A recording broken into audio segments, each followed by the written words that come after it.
And now we're gonna do something everybody like to do. All right, here we go. 1, 2, 1, 2, 3, 4. Yo, this is Charlie Tuna from Jurassic 5. This is Mark Ray. This is Craig Charles. And you are now tuned into Joints and Jams With Shaka Loves You. with Shaka Loves You. With Shaka Loves You on Soho Radio. Listen on the slide. You gotta have tiny legs. Nah, longer fingers, I think. I can ruin any party, mate. Just say no. And good luck on y'all show, man, for real. All right, so we're joined all the way from Vancouver, Canada, by the legend is Steve Raskin for Fort Knox Five. How are you, Steve? Top of the morning. Yeah, what time is it there? 12 p.m. Noon. Is it? Yeah, noon. Nice. Nothing. Noon. Yeah, it's what is it? What are we on? 8 o'clock UK 8 time. o'clock. Yeah. Yeah, I've got a beer. Oh, Beer. Are you drinking? coffee. Okay. Coffee. Well, yeah. 12's maybe a bit too early over Yeah, there. it's a little bit too early. Maybe Cheers anyway, boys. Cheers. Yeah, cheers. Yeah, cheers. So I guess the first thing we should talk about is what you got up to at the weekend. Yeah. Oh yeah. Well, ran away and got married. Amazing, man. Congratulations. Oh, thank you. Was it like a spur of the moment thing, or was it planned, or was it? Yeah, it was a bit of a spur of the moment thing with the whole COVID lockdown and everything. Obviously, my family couldn't come from the States, Yeah. we it's actually our anniversary coming up on Base Coast weekend, and so Kaylee had a beautiful idea of going ahead and just going and doing it. So we eloped, ran away. We used some technology and actually did a twitched in my parents and sister. Really? Yeah. Amazing. Yeah. Twitch weddings. Yeah, wedding, we should yeah. start doing that, Jamie. Yeah. That's, where did you go for it?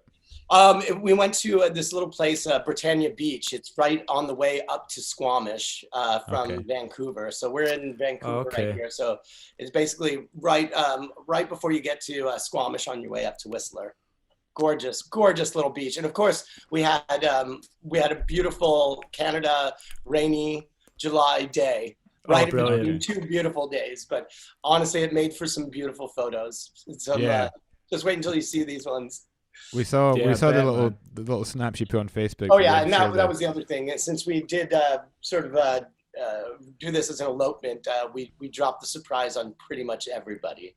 There were very few people who actually knew, and honestly, it's been one of the best things seeing everybody's reaction to it as it trickles in. I think it's almost even better than if we'd let people know about it. Are you planning on having like a proper party when we're allowed to again? Or? Oh yeah, once everything lifts up, I thought we were talked about having a proper little celebration where everybody gets to come. We'll do it. I don't know. Maybe on the year anniversary. We'll see. Yeah.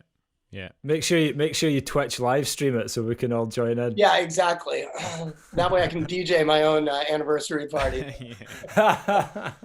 Exactly. That's probably every DJ's worst nightmare of getting married. Can't find a DJ and then have to do it yourself. Well, I think amongst us, we know too many people. Actually, Yeah. I brought my little controller over we had rented a nice little house. I brought the controller over and I did partially DJ the wedding. It was on autopilot. I think I might have used it in the background. Yeah. I definitely used Disco Funkin' 1 for sure. That was It's a solid wedding mixtape. solid wedding mixtape. Yeah.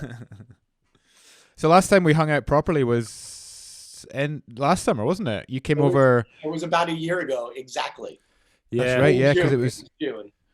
Yeah, because I saw the photos popping up in my Instagram memories. Oh yeah, that was such a good time. Oh man, that was after Shindig, and that was also another impromptu visit with you guys. Kaylee's got I think your quote was, "You have a Scottish Nana, you gotta come." Yeah, totally. Because you guys were kind of on the fence a little bit about whether you would have the time. Yeah, to do it, right? 100%. But honestly, one of the best parts of our trip, and you guys were just such good hosts and Marty. Especially thanks for letting us sleep in your living room. No worries, man. No worries. It was a pleasure to have you guys come and stay. And we got to do a little bit of sightseeing, didn't we? Oh yeah, gorgeous. I mean, honestly, that's and even up got to do a little bit in the Highlands, yeah, right? Yeah. So we got in the Shaka van. Yeah, exactly. And we took got some castles and mountains in. Yeah. I don't know if you can see on the wall behind us, but we have a wall of our epic journeys so far, and I've got another. I've got nine here so far. Here, hold on. We're slowly building out the wall, and nice. One of the jump ones that we did up in the Highlands is that's in the next set that's coming up. Amazing. Yeah. Good, man. Good. So what's life been like for you and kind of in these lockdown times, man? Are you guys sort of coming towards the end of it now? Because over here for us, bars and things like that, outdoors at least, are opening up. So what's it like over in Vancouver? Yeah, actually things have been really good. I feel like we're in a bit of a bubble here because I talked to my family, obviously, from Washington, D.C., and the States is still just not under control. Oh, man. It's getting worse, if anything. Right? And, I feel very lucky to be doing my quarantine and COVID hiding here in British Columbia. They've done such an amazing job. People obeyed by the rules, and everything is now in a position now where the bars are open. People are starting to work again. And yeah, they've actually done one of the best things they did was they decriminalized drinking in public. So that you really encouraged people in North Vancouver, it encouraged people to be outside instead of having to be inside bars and cramming it in. So it's fantastic. Now you can walk down to the waterfront and there's groups of people picnicking, everybody's having drinks, and everybody's been so good about it, Yeah. I heard that was that specifically Vancouver, or was that BC in general? No, Vancouver. That law. Vancouver, yeah. And I think I'm not sure if everywhere in Vancouver, but it's in North Vancouver for sure. They've done that. But it's great because there's so many beautiful parks and stuff here, and yeah, for months they even closed out all the parks. You couldn't go and do any of that stuff. So now everybody's out, and we were talking about it yesterday that in some ways, if it wasn't for the news, especially from the States, you would think that it was everything was definitely wrapping up. I mean, people are outside when you go into stores, you wait to get in to make sure that there's not too many people in there. People are pretty good about wearing their masks. It's overall, it's been okay. And like I said, I feel lucky to be here right now. Yeah, man, for sure. And have the bookings been coming back in at all? How's that been going? The bookings have been not really coming back in right now. I know. Yeah, I think everyone probably feels the same. Right? I think that's going to be the. I think it's going to be the thing. Pretty much 2020. Somebody said 2020 is the Fire Festival of youth. Yeah. Pretty much.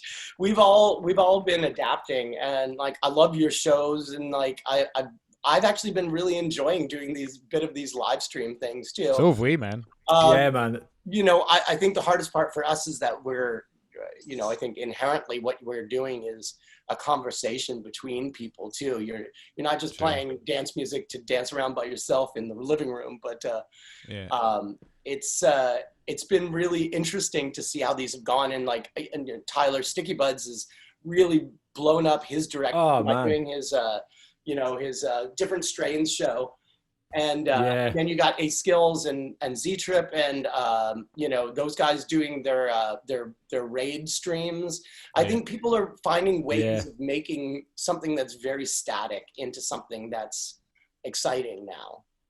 How did you find coping, kind of adapting to that whole new world of streaming and everything that goes on with it? It was a little bit hard in the beginning for me. I was watching everybody sort of jump on the bandwagon, and I really wasn't sure how or what I really wanted to do about it, Yeah. So you're gonna have like super visuals in the background or cool graphic. And I don't know if you guys have seen, I basically settled on on me in my living room with my records on the wall. Yeah, well, yeah, exactly.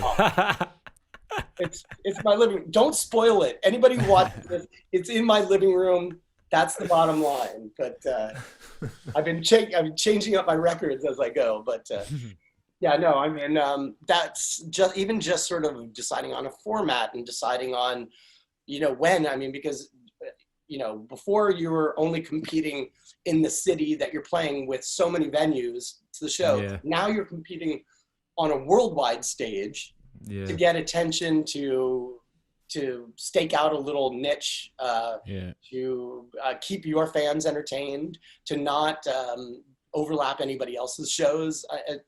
It's a pretty difficult world that we are in as artists right now in terms of performing.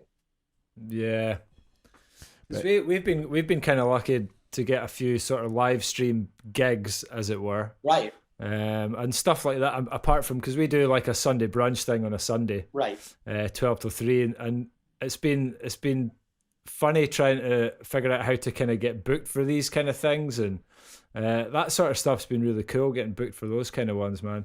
For Sunday brunch, you've been actually getting booked for Sunday brunch.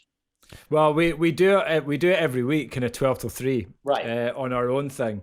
But it's been really interesting getting opportunities to do live streams for other people. Yeah, I think we did one for, it was Chile, wasn't it? And when was that? It was like I saw that last month. Yeah. Yeah. But that's the kind of thing that is just such a new thing to do. Mm-hmm. It's a lot of fun, man. I kind of wonder if that's gonna be around for a while, or if it's gonna just disappear. As soon as places open up again, is that kind of model just gonna go? I don't know. I kind of think that people, in some ways, it's I don't know. For me, I love being able to sit in my living room, crack a beer, and watch something. I mean, I don't know if that's just and the idea that you can sort of go. You're like you were saying, there's a show in Chile, and then there's a show in the UK, and then there's a show here. And so you kind of get a little window into what's going on around the world. I don't see it necessarily going away completely. I think there is there's a place for it in the performance world. Obviously people are jonesing for an outdoor performance. I don't know if you saw, a couple weeks ago, we did the Rise and Shine Festival. Yeah. Which is a small festival to begin with in Pemberton.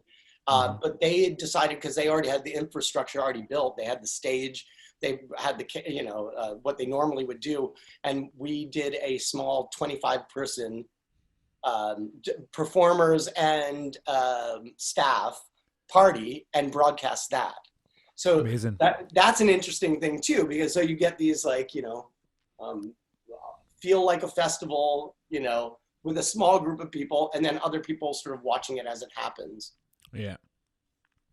Yeah, I think we've kind of made a conscious decision to keep these going, even once we get back to some normality with gigs and whatnot. But I think there's a lot of people that have been tuning in that, or in general would be tuning in, that maybe can't get down to a club every weekend. Perhaps they got families, or a bit older, or they got like jobs they don't really, So I think there's definitely a market for keeping it going. Yeah, I think it's also just been able to connect with new fans that are in different parts of the world. Like you said, Jamie, it's the only time that you would really be sort of meeting and connecting with these people is either they come to a show and you meet them, or you maybe chat to them online, or they discover your music somewhere. But we found as well with things like Twitch, there's like, you'll be sitting in the chat room and there's people from just all over the world come in and they're kind of getting, enjoying the music, and you can come in and out. It's amazing, man. Oh yeah. It's really good. Oh, and then it's interesting. Yeah, I've definitely seen this, where but it's interesting because it's different time zones where people are joining in. So someone's having their breakfast and having a little. The other person is gonna just watch you for a little bit and then pass out. You know. Yeah. Somebody's been on like a Twitch 48-hour bender. Exactly, a bit of a bender in their own living room. Exactly. Well, I don't know if you guys have noticed this. I think one of the real challenges. I think I first heard Adam A-Skills talking about it, about how normally we would develop a killer set that you would go from festival to festival, and you hone it, you refine it, you switch out a couple things. But for the most part, you have a couple different variations of a set, and you would basically run that for festival season. Yeah. And one of the things he said was that these live streams have really forced him, and I feel exactly the same way, to dig. And not only dig, but start looking. I'm like, oh my God, I want to play the song, but it needs an edit. And so then now I'm doing edits. And I find myself sort of creating and looking for way more content than I would normally go through in a specific season.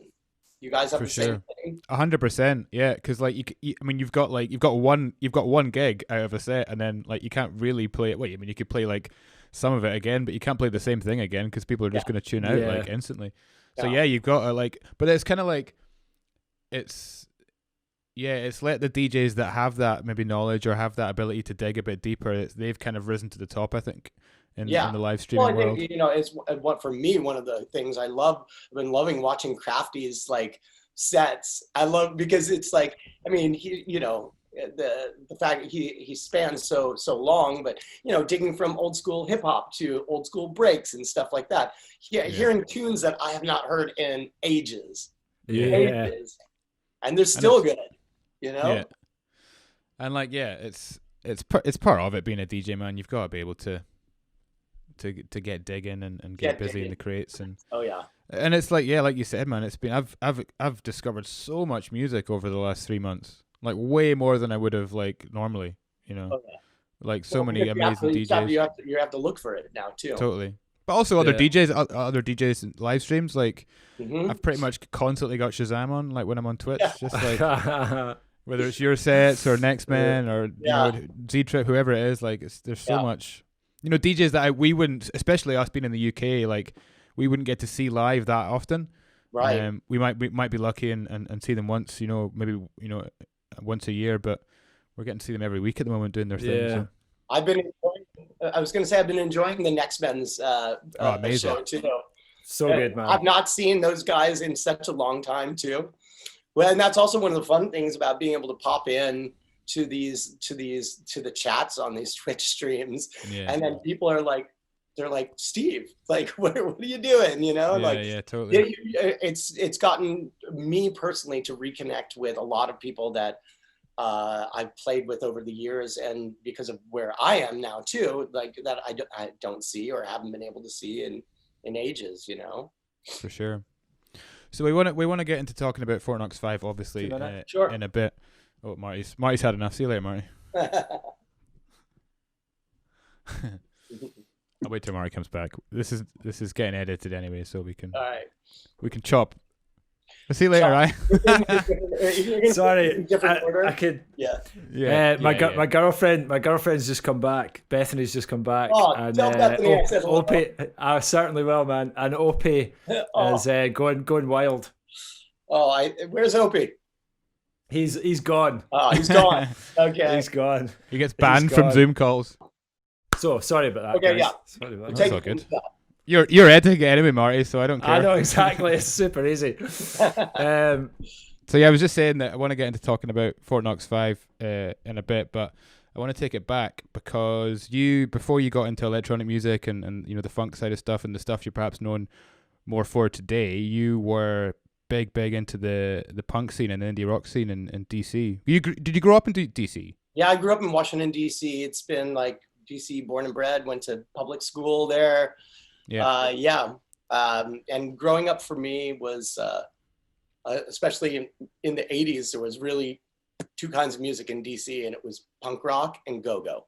Yeah, go-go, of course. I feel like the combination of those two things has really made me and my selection of music what I am today, and the kind of things that I like.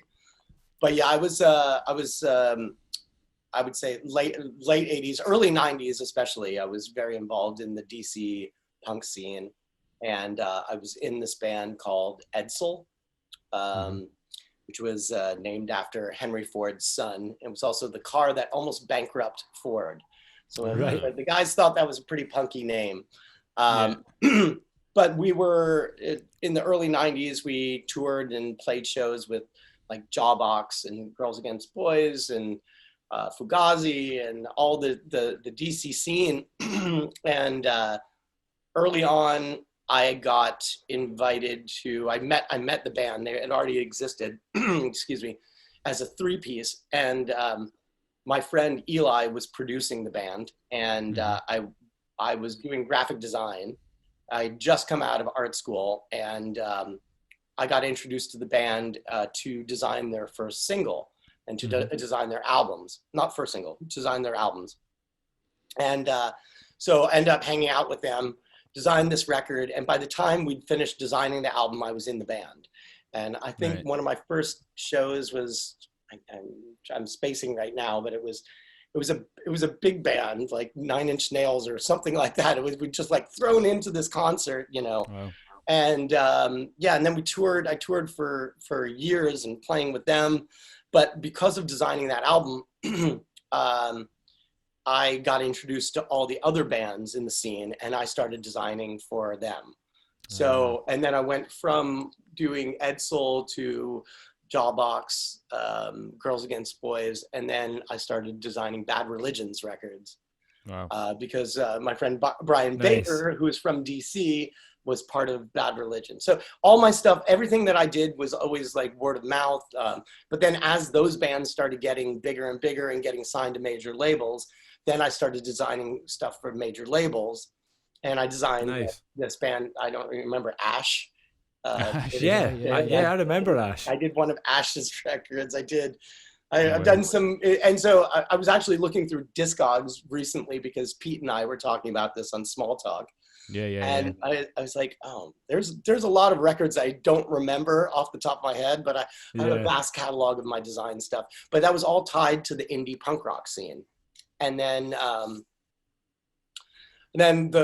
through that, I met the Thievery Corporation guys.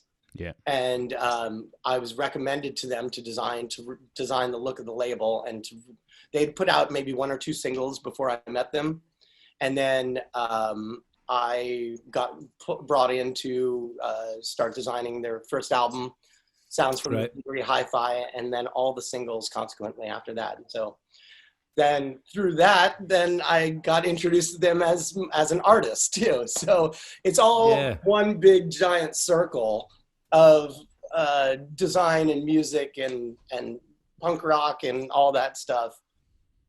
So where did the sort of move from kind of leaving Edsel and the punk rock scene, and then, you know, what was the first thing that got you into actually making electronic music? So that's an interesting story too. So Edsel had finally gotten, I think it was probably around 94. There was a big land grab of all the indie rock bands. All the majors wanted to scoop up all the indie stuff. And so we ended up getting signed to Sony Relativity Records. And they gave us a big enough recording budget that we decided that we were going to record in England. And since we were all big Beatles fans, we wanted to record in Liverpool. So we hired the producer who did Oasis, My Bloody Valentine, Boo Radley's, a lot of the Swerve Driver, a lot of the shoegazer kind of stuff. We hired this woman, Angeli Dutt, to produce our album. And our recording studio happened to be right next door to Cream, the Super Club. Wow. And none of us had ever been to a club like that or experienced music like that. And I just remember going in there, and especially I went to always find your way to the smallest, darkest room. And of course it was a jungle going off there in 94. And it blew my brain. So what year was that then? Was that like the peak of Cream's heyday, do you reckon? Oh yeah.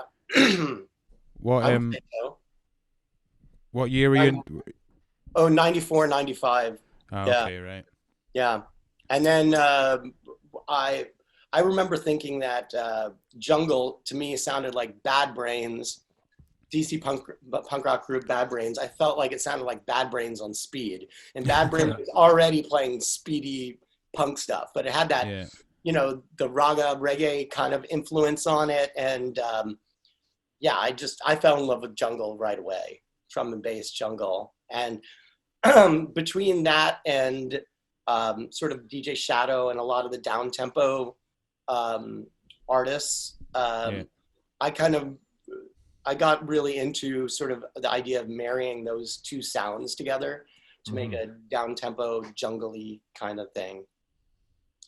And so after coming back from recording this album, we toured on it for maybe about a year, and then, like all classic stories, we had a good year of, I think, being on a major label, and then we were let go.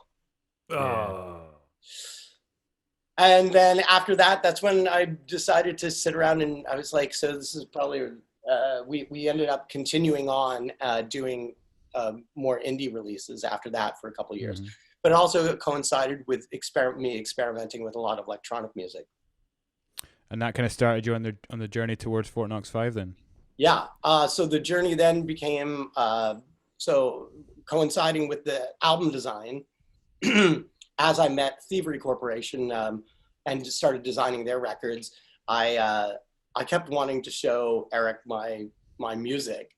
I didn't really know how it fit in or anything. Yeah. And finally, I ended up showing it, and we ended up getting signed to 18th Street Lounge Records, ESL Records. Okay. So then I was designing and doing music, and that project was Thunderball. Okay, right. Oh, right, okay. Speaking of 18th Street Lounge, I just saw that sadly closed down. Was it last week or 2 weeks ago? 25 years. Man. Wow. An underground club for 25 years. No sign on the door. In same place. It's I think that's a real effort or achievement right there. Was that a COVID casualty? Yes. Really? Man. Yeah. That's such a shame.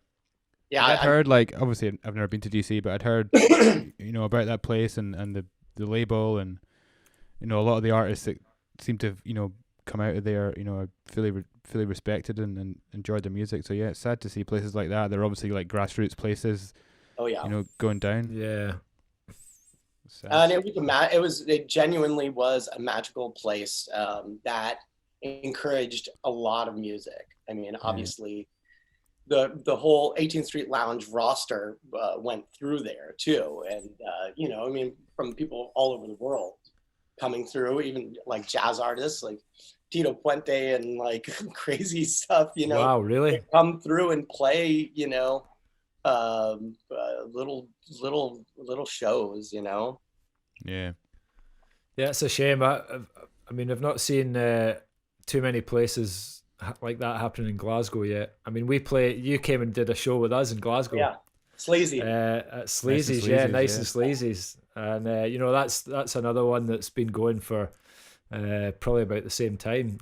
Independent place. In fact, when we went there, I'd sent a message to my younger sister because her band had played at Sleazy's. That's right. I knew there was some link there. I couldn't remember if it was you that had played there before or somebody else. But okay. No, my sister was also in the indie punk scene, but based out of Boston. And she was in this band called Scarce, and they had played Sleazy's. I think probably around the same time, mid 90s somewhere. Yeah, I think it's one of the places certainly for the UK that was kind of on the loop, on the tour for a lot of touring artists that were in Europe. So yeah, that's cool that they came to Sleazy's.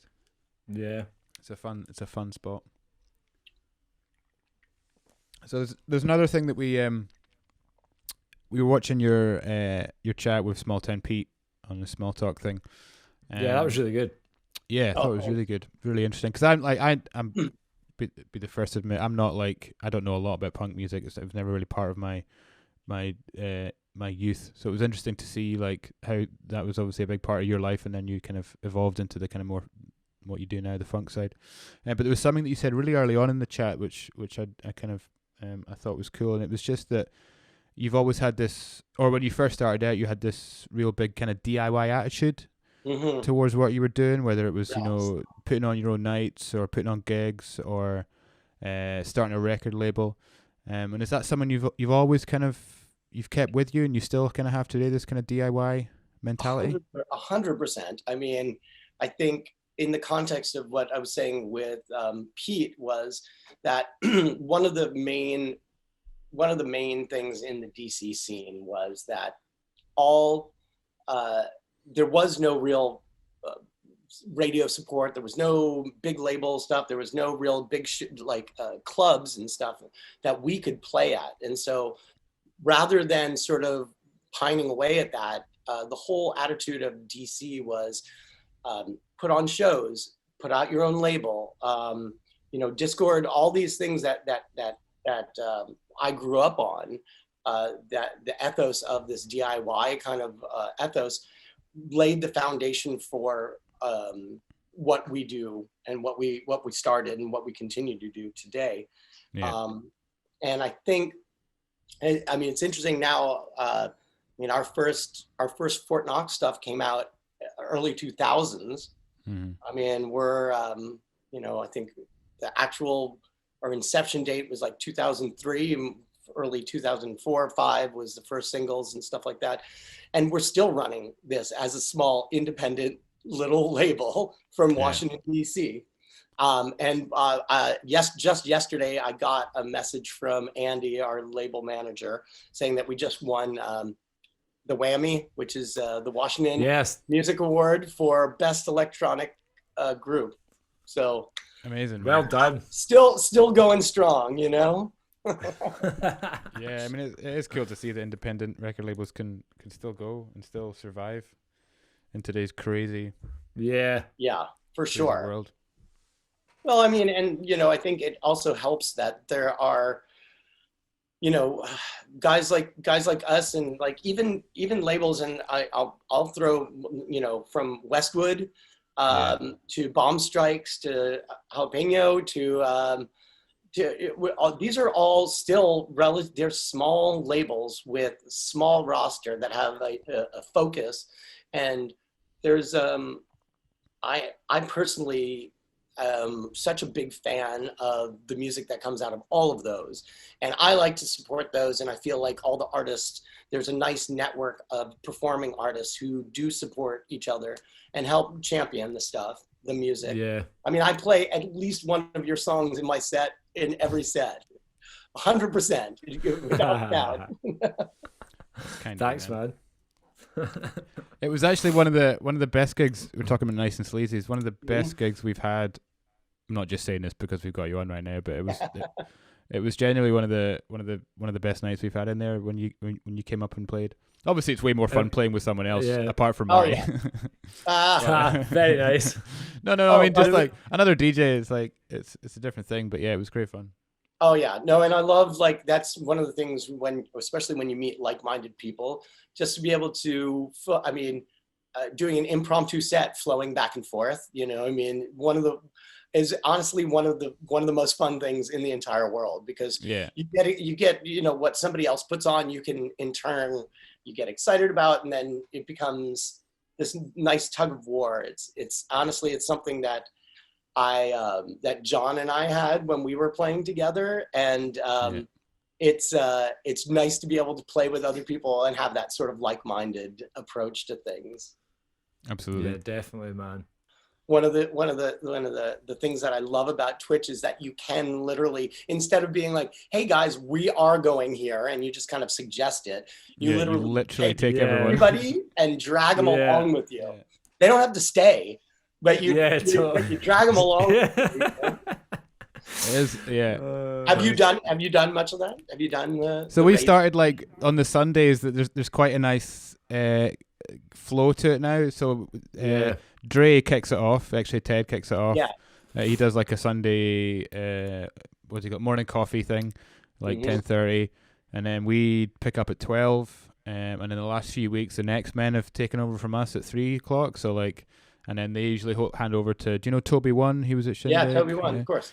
Absolute bad man from Portugal. So yeah, it's just like we've been doing that on the Sundays now, and it's been fun, just kind of chucking everyone over to the next DJ. Oh, that's good. Hey, yeah, listen, I'm gonna hang up. Hey, come in here, say hi real quick. Quick. We've got less than a minute. Quickly, Kaylee. Quickly. Cut off. Well, I'll tell you what. We can hang up and we'll come back. That was my freeze frame. Right. I'm gonna end the call, but just that's your photo pose. Yeah. That's your photo pose. Just wait for like 20 seconds and then just the same link again, okay? Okay. Right. Sounds good. How are you guys doing? Yeah, really good, man. Really good. Just trying to adjust to life and no gigs, but I mean, to be honest, we weren't doing that many in the first place anyway. So hey, our bookings have actually got better since lockdown.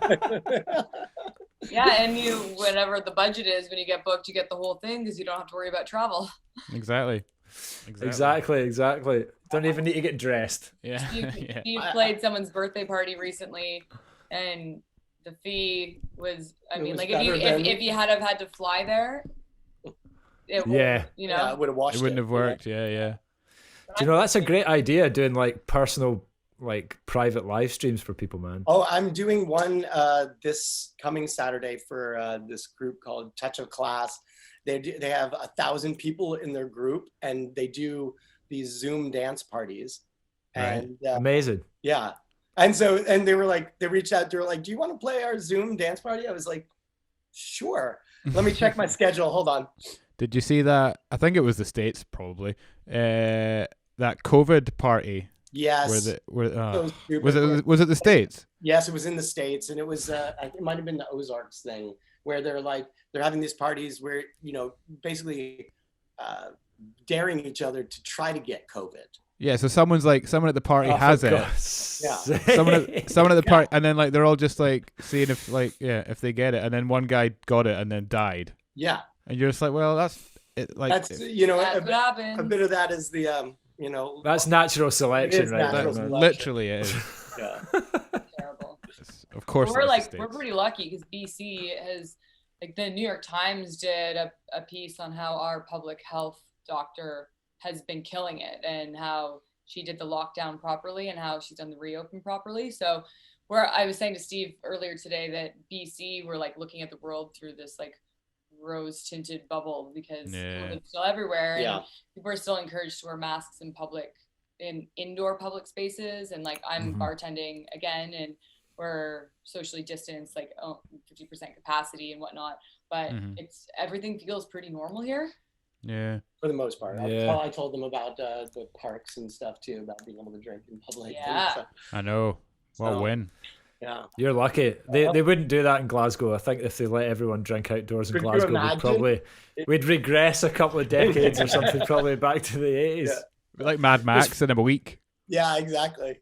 But it's funny that though. On it here, so it's not too bad. Oh, okay. But yeah, I bet you're glad you're not in DC. Oh yeah. Yeah, of the places that we could have been together quarantining, this is way better. Well, we were in Maui, we were in Kauai. Yeah. When all this happened, like, so when we flew there, it was like March 4th. Everything, like, things were starting to progress, but nothing was closed. They were like, sanitize your hands, but nothing was serious yet. And while we were there, I kept getting messages from my mom being like, you guys need to get back here ASAP, because that's when like San Francisco shut down, like all these different places started shutting down. So we flew back on the morning of March 17th, and they shut the border to all foreigners on the 19th. So had we been just got in, like, we would have been separated otherwise. So lucky. Crazy. So I had to marry him from here. Hey. Yeah, totally. Crank call. So we were saying, Kaylee, that we'd be hanging out in like a week's time if this shit hadn't happened. It was gonna be so much fun. Literally, there is a part of me though that's kind of like, oh, thank God we don't have to be at all these parties this summer. Well, I know what you mean. It's been a nice break in a way, man. Because summer is so exhausting. It's full on. Like when you're doing it every weekend, Well, and then you're also trying to be like a real person in your real life who goes to barbecues with your friends or goes camping, not because you're at a rave, but just because you feel like camping. And when you try to cram it all in, especially in places like Scotland or Canada, whose summer is short. Yeah, totally. That's just opened back up now, in Scotland. So going camping and stuff is like legally allowed now. Yeah, all right. Yeah, campsites and things are opening back up. So, okay, so as we're doing a Shambhala themed chat here with our good pal Steve Raskin from Fort Knox Five, we've managed to, we're going to be joined by one of our good pals and a secret surprise guest, Mr. Krafty Kuts. Hey. There he is. Hey, Martin. How you doing? Good to see how's you, it going, mate. Crafty? How's Good it to going? see the married couple. I know. I know. I kept Kaylee in here just so you could see. Do we look different? You look radiant, both of you. Thank you. But what about Kaylee? She does. She looks great, doesn't she? You're a lucky man, Steve. You're a lucky man. I am I'm a a lucky man. lady too. How you guys doing? You good? Oh, yeah. Yeah, very good, Crafty. Very good. Good to see you all. Absolutely. All right. Bye, Kaylee. Bye. All right, back to business now. Back to business. There we Martin, go. how you doing, my brother? I'm good, thanks. Yeah, it's been the strangest period of my life, but I've been kind of swayed into a new realm of like streaming and stuff. So it's taken me in another direction, and it's been really interesting. I've had a chance to go through my entire record collection and find some really good ideas of music to play and some really good ideas of music to make. And it's given me some sort of direction in some ways, but obviously on the financial perspective, it's been awful. You've gone from earning good money, and I'm not really one for saving money, unfortunately. So as soon as I suddenly realised that I didn't have any savings and stuff, well, I knew that anyway. I was like, oh shit, this is not going to be good. And you're kind of waiting to see what the government decide to do. Yeah. And you have to keep an eye on the news to see, because we all travel so much, on what places are safe to go and how's it looking. And 1 minute Australia was really safe, and then they've gone in lockdown, and America is just chaotic. Yeah. So it's just so all over the place. We're still very unsure with how we all stand, really, aren't we? Yeah, and there's even other parts of the UK, other areas in England that are just going back into lockdown again. Crazy. Well, you Scots seem to have got it sorted out. You haven't got any problems up there, have you? Yeah, we just closed the borders and stopped letting all you guys come up. Yeah. I think that's what Canada did too. So everything's pretty okay over here too. And BC has been fantastic. Well, hey, Martin, I was going to say, I've really genuinely, personally, on a personal note, I've really been enjoying your live streams. I love watching you dig through some old classics, playing records that I have not heard in ages. And, and even from the hip hop stuff all the way to the break stuff, it's been very inspiring. It's been really inspiring. Mate. Yeah. That really means a lot coming from you. I knew that, that there's some amazing music out there to find. There's not much new stuff, I've got to say. There's not much new stuff, and there's not much new hip hop. It's more sort of trap. Yeah. But going back into the old breakbeat stuff, oh my God, I've got to say that some of that old breakbeat tunes are just outstanding. And then you sort of look into the trip hop and big beat side of things, going further back, and you suddenly realise, on Friday, I played, do you remember the Fresh Maker? It's my 3 a.m. track. You must remember that one, wouldn't you? And I couldn't believe it. I thought, oh my God, I know it's not, it's a weird tune, but it's that sampling that is just so good. And just playing records like that just make it so much fun to DJ again. And then you kind of like try and figure out what you can do on the CDJs with the loops and some scratching and dropping some acapellas over. And I've just found a niche really, because, I don't class myself as a turntable DJ, but I use some of those types of skills on that realm that I've learned to incorporate into what I do. And, you look at Scratch Bastard and Jazzy Jeff, I'm never going to ever be in their that's league. a different realm. That's a different realm, But do you know what? The most amazing thing, right? I've got to tell you. So years ago, I got into DJing through Cash Money and Jazzy Jeff. And I got to meet obviously both of them. I both become friends with them. And recently I just become buddies on Facebook with Jeff and been talking with him and stuff like that. And I've been sending him some music. And like literally in his last 4 streams, he's played like 3 or 4 of my records twice. And amazing. You honestly, you don't know. I mean, surely, sorry, I shouldn't say that, but you don't know how I personally feel when I hear an idol playing my records. Do you know what I mean? It's like, the only way I can describe it would be like if you're into heavy metal and Def Leppard went on stage and you gave them a demo and they done it in front of you, you'd be like gobsmacked. So that's what it feels like for me. You know, I still, you know, admire so many DJs, you know, Steve and you guys, you play such good music, both of you, all 3 of you, just, you know, brilliantly. And, you know, Jeff and Bastard and A Skills on a Thursday night. It's just so much fun. And the next men, they've really shined. And I think that this lockdown has brought the best out of like me, Yoda, you guys. You know, Steve started to get on there, which is brilliant. And, you know, Bastard and Jeff's doing one like every other day nearly. And it's just so much bloody fun. And I've got to say though, sorry to carry on, but it's so exhausting when you are going through your records. It literally a stream. I've got to do another one. I've got to do 2 this week, and it literally takes up all my week. I don't have any time for anything else. It's quite, so imagine. But it's not just the music side of it. Especially when we first started doing this, it was the whole technical side of it that you had to get your head around as well. So that took up like my entire fucking life. Oh my God, like learning OBS and figuring out this whole streaming thing. Yeah, totally. Well, every DJ's been the same. Like the learning curve has been like that to try and get us even to the place where we can play music. If it weren't for you, Jamie, I probably would not have got so heavily into streaming, because my story is just bizarre. You know, I just put a phone up when I first started and put that in front of the camera, and then I plugged the phone in, and then it started glitching out because it's a microphone input. I was like, what is this guy doing? But the amazing thing was, because I was so early into doing it, the numbers were insane. 55, 50,000, 130,000. Insane numbers. I know. I could not believe what was happening. I was like, this can't be right. 130,000 just watch me play breakbeat tunes. No way. And then the Serato stream that I done last week, wow, that just blew my mind. There's like 11,000 people watching me live. You know, if someone told me I'd be doing DJing on Serato and playing to 11,000 people live, I'd say you're having a laugh.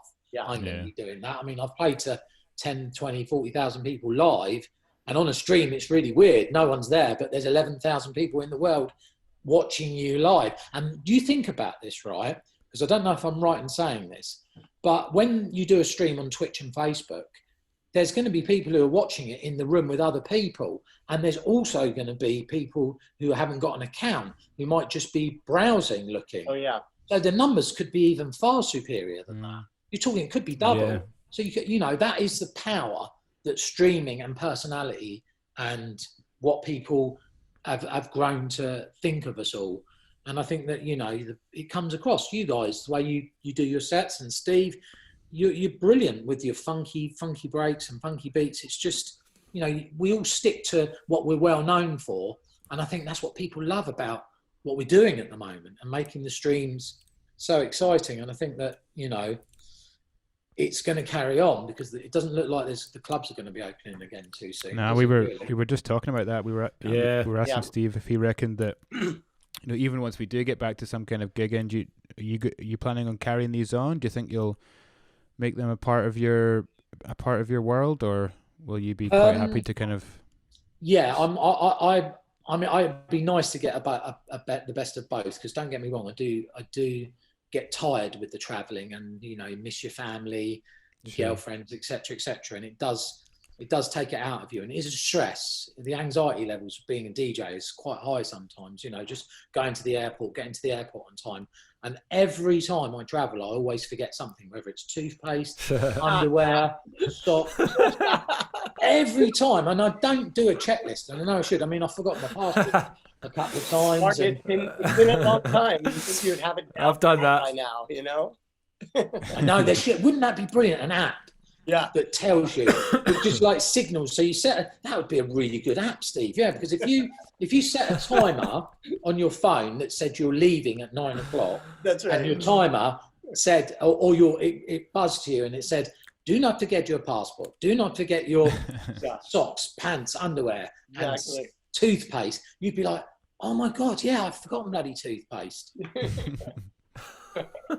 All right, that's going to be my next endeavor, because if the revenue isn't coming back in from touring, then exactly you need to make an app, right?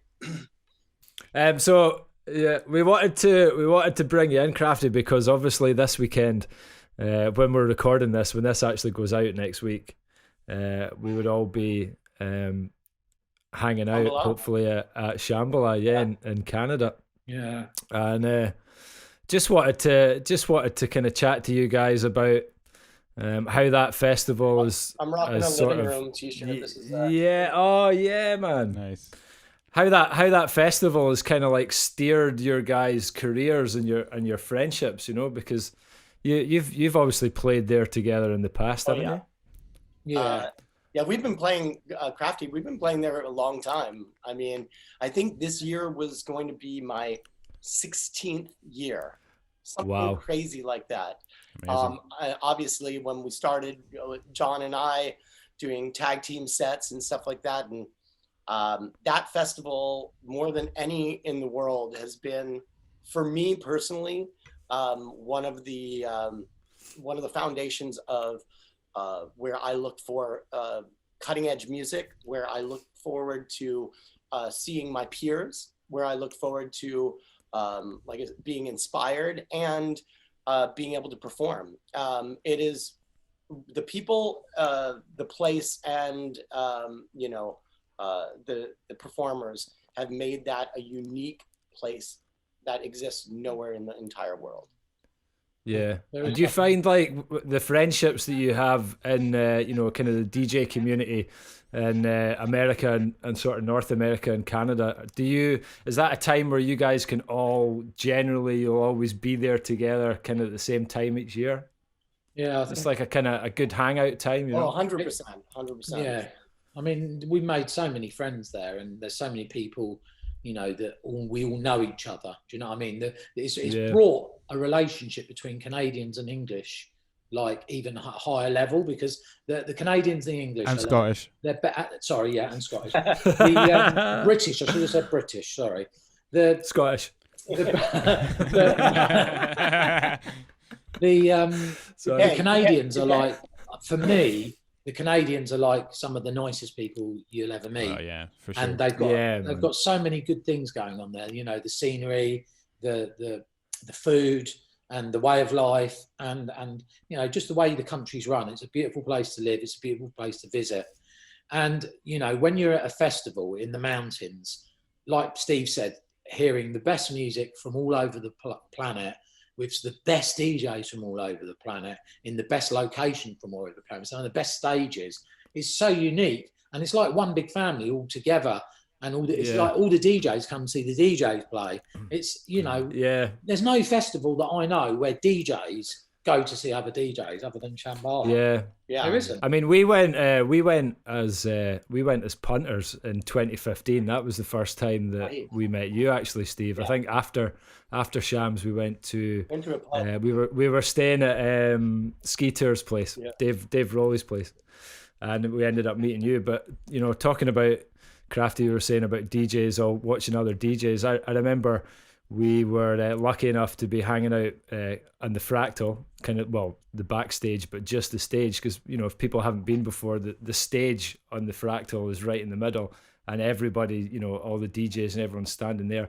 And I remember, I think Jamie was at Jazzy Jeff was playing at one point, and we were looking around, and like, you know, there's you, Steve, and then there's, I think it was like Mixmaster Mike, was that right, that was playing? Yeah, it was like, I mean, it was just like, and then like A Skills, and you're just looking around, and like the atmosphere and the vibe, it's just like, I'd never experienced anything like that, certainly going to any UK festivals before. I'll tell you what, I'll tell you something really interesting, right? And this is fascinating, I think, is what that festival brings is the best DJs on the planet technically, and some of the best producers as well.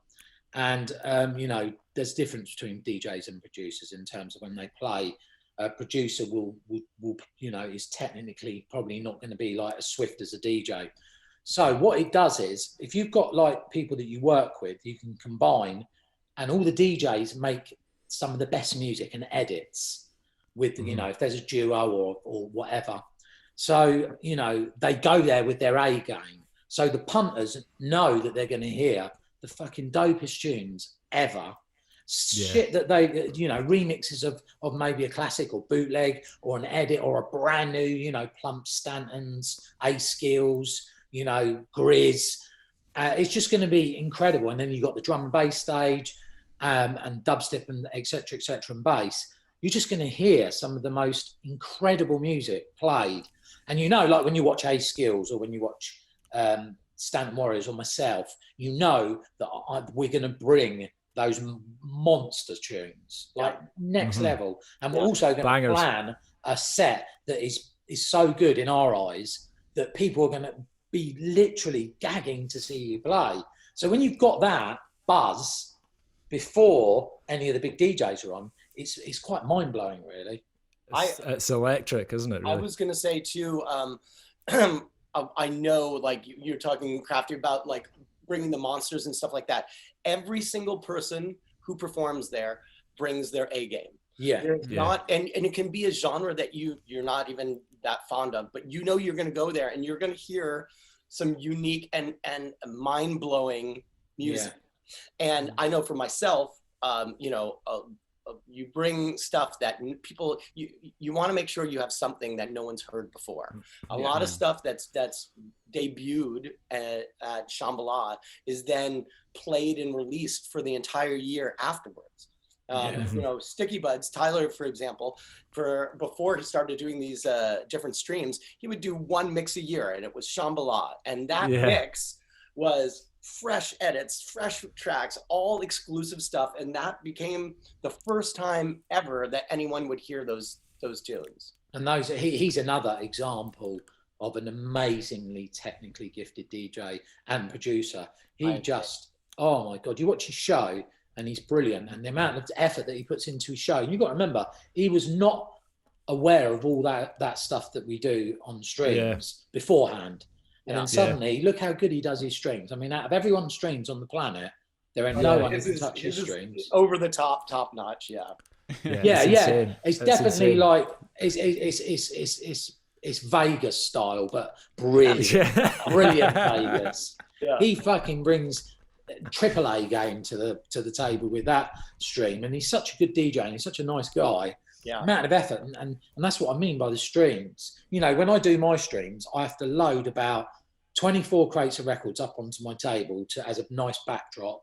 I then got to clear all my kitchen table, and then I've got to literally. So it takes a whole day to get it properly set up, and also like 2 or 3 days worth of prep. And if I've got 2 streams, oh my God, I'm like I've got to do. I was supposed to do a stream today, but I couldn't do it because I thought I've done about 20 now, and I can't play too many of the same tracks. Yeah, we were talking. Wait, about was that the one with Dynamite you were meant to be doing? Was that tonight you were meant to be doing? No, I'm doing one for Nostock Festival, and which I've done. It's a great little festival, and I've got to do a set for them. And then obviously, in the meantime, I'm also choosing records for the stream with Dynamite as well. Yeah.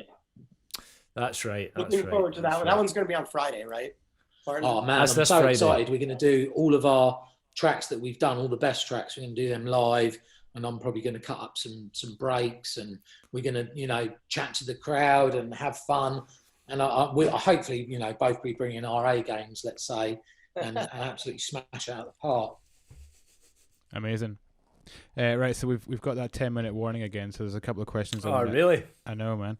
There's a couple of questions I want to end with. So when we put out a wee shout on Facebook that we were doing the chat with you today, Steve, some people dropped a couple of questions. Oh, okay. So shout out to Roy from the Allergies. Oh. He asked. You can both answer this one. What would you pack in your? Seeing as we're doing a Shambhala special, this is quite apt actually. What would you pack in your ultimate festival survival pack? Ha! Who wants to go first? Clean socks. Clean socks. Yeah, it's a solid. It's a solid start. Yeah, I don't know. Do you prefer the camping life at a festival, or are you all about the hotels? I personally was never a big camper, and I love camping. But I guess it really depends on the festival. Yeah. There are certain festivals that, maybe lend themselves to others, but lately I would say definitely in the last couple of years I've embraced the camping lifestyle. I don't mind getting the dirt under my fingernails. Yeah. What about you, Krafty? I feel like you're a hotel man. Yeah, it's so funny. Listen, it depends, doesn't it? Like, when you get into the moment and you're a little bit tipsy or whatever, you just kind of like, you don't really want to go, especially at Shambhala, you don't really want to go to a hotel because you're with all your friends and stuff like that. But sometimes after 3-4 o'clock comes and you can hear boof, boof, boof, boof. You're trying to sleep and you're in a tent that's like 30 degrees. Yeah. We literally. So funny you say that. The hotel is quite, exciting. So we when we went to Shambhala in 2015, obviously we came from the UK. We didn't have any gear with us, so we had to go to wherever the Canadian Walmart. What's it called? Canadian Tire. Yeah, exactly. That's the one. Yeah. So we went there and got foolishly didn't have a clue what Shambhala was like, how hot it was going to be. We got it was basically like a dog tent. It was that size, $30 or something like that for a tent. So we had I think I was my feet were sticking out of it from the knees down. It was ridiculous. But no sleep because Shambhala pretty much goes 24 hours a day as well. So. I remember going to bed. It must have been maybe 4:30 or something. Places that we thought had closed up, and we kind of got back to our tents and legs hanging out the bottom of the tent, and then putting my head down on a pillow, and I was like, right, night, Jamie. He's like, night, mate. And then all of a sudden you could just hear, and it must have been it was like the pagoda stage or something. They were playing hard trap or something like that. And then as soon as 7 o'clock hits, it's like scorching sun, so you can't even sleep anymore. That's right. It was we did it all wrong. Yeah, I think I would try and from an ultimate festival thing if you're going somewhere like that, bring a tent that's got some kind of bring a tent that's the right size for you. It keeps the heat out. Well, we're lucky. I stayed in a Belen tent. I stayed in a bell tent. We're not editing that out. I stayed in a bell tent when I was in Costa Rica. I don't know if you went to that festival in Costa Rica, Steve. Yeah. Bell tent. Yeah, it was a massive, great tent. And just as I was about to enter the tent, and this is my horribleness. Every time I've been to Shambhala, by the way, I've been bitten by a spider. So this is my third. Spider. It could have been really bad this as well. So just as I'm about to get into my tent in Costa Rica, there's a big rubbish bin next to it. So I move it, and guess what comes out of the rubbish tent and goes underneath my tent in Costa Rica? A spider, tarantula the size of my hand. What's that? Jesus. And I had to sleep in that tent all weekend, so you can imagine. And I'd been bitten by spiders. I've never been bitten by a snake. I've been bitten by spiders, and I've been stung. I got stung by a wasp at Shambhala. That really hurt. It's like this silver. We tried to find some shade down by the living room stage next to the river, and we were like, this will be nice. And we laid down trying to get some sleep in the kind of early morning, and then we realised we were lying on an ant's nest or something. Really? Woke up crawling with ants. Yeah, I was like, man, what is going on? Oh my god. Yeah. And the other question we got, you can guess who this one was from, Steve. Okay. Who's your favorite Jewish rapper? Every man. Yeah. It was from Evan. Shout out Evan, everyman. No questions asked. Yeah, that one's good. Yeah. Well, listen, boys, it's been an absolute joy to speak to you both. It's a massive shame we can't actually be hanging out for real at Shambhala this honestly, year. Yeah, man. All your faces. I miss all you. Yeah, it's been nice to catch up though. Yeah, it's typical. Yeah, it's been an interesting few months, hasn't it? Because we've all learned to be creative in different ways. Like you doing these interviews and streams and stuff, and myself doing my streams and stuff. But I have got into the writing music because I obviously work with Alex, and he helps me keep, level of consistency coming. And I've just really found the zone with the hip hop stuff at the moment. I'm loving the writing some hip hop. Martin, I love loving this. I love all the classic stuff, and honestly, even the what was the instrumental album that you had given? Access Granted, the one you did. Holy moly! I play pretty much all of those in my sets. Put my acapellas on top of them, make my own little, DC's finest mashups and stuff with them. But honestly, I'm top notch, loving it. Well, thanks, Steve. That's brilliant. And yeah, loads more to come. I've got a whole another album.